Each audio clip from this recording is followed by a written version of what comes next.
Ha tenido ya oportunidad de gobernar y que se ha mostrado, no es una sanción. Ustedes tuvieron más, ahora van a tener menos. No, lo que pasa es que, como ustedes recordarán, nuestra campaña recién se ha comenzado hace pocos días y además existe una gran cantidad de indecisos, mientras que no lo existe para la lista del presidente de la República, del candidato a la presidencia, sí lo existe para los congresistas. Por eso es que las encuestas nosotros aparecemos con un porcentaje más bajo, pero reitero, igualmente triplicamos a la lista que nos sigue. En consecuencia, pensamos, si mantenemos esta tendencia, que vamos a obtener mayoría el día de las elecciones el 9 de abril. Y además porque creo que es fundamental.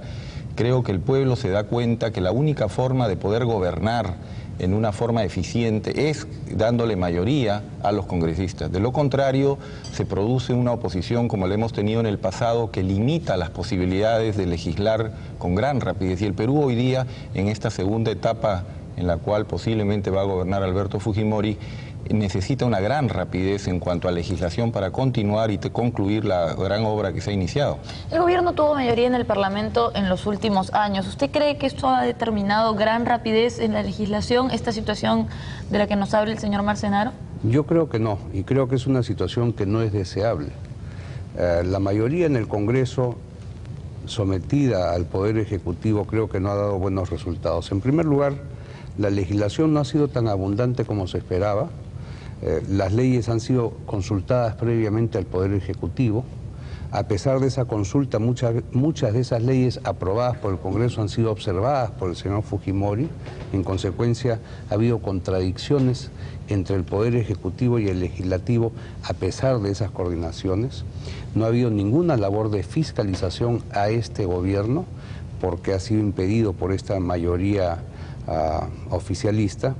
Y creo que hay otros temas mucho más importantes que han quedado postergados. Por ejemplo, creo que es evidente de que el señor Fujimori ha gobernado concentrando en sus manos el poder.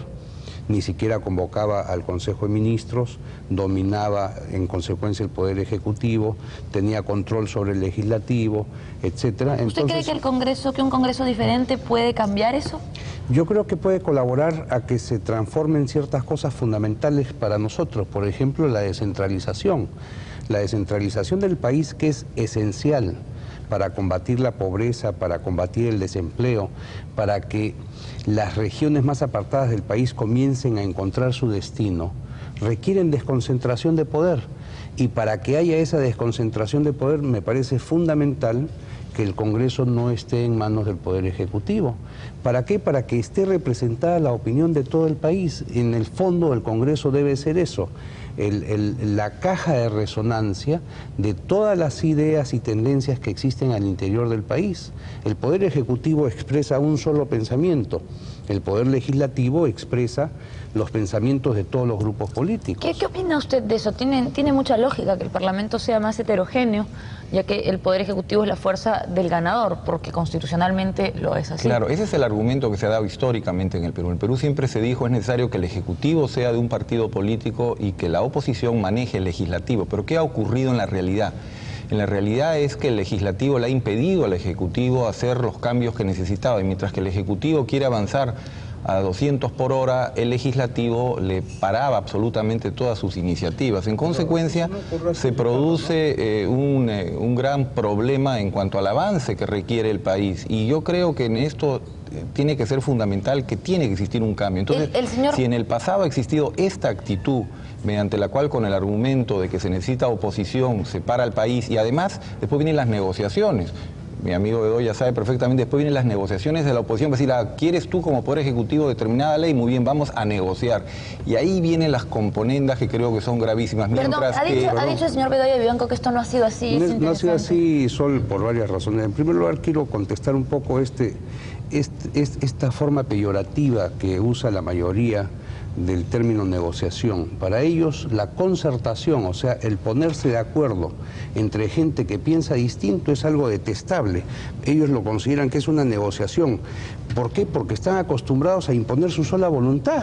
En consecuencia, escuchar criterios ajenos y ponerse de acuerdo les parece algo prácticamente demencial. No, pero no es así porque a ti te consta que hemos discutido la Constitución, hemos aceptado, especialmente del PPC. Más aún te recuerdo que en la Comisión de Trabajo gran cantidad de las leyes aprobadas han sido presentadas por el doctor Antero Flores Arauz. En consecuencia, nosotros hemos escuchado a la oposición que han habido permanentemente. Actitudes según los momentos, pero también me consta que en algunos proyectos de ley fundamentales la mayoría iba ya con una decisión tomada, o sea, ellos se reunían antes de la asamblea del Congreso, tomaban su decisión antes de la discusión y ya sabían cómo iban a votar. Dijéramos lo que dijéramos, ellos ya tenían su decisión tomada.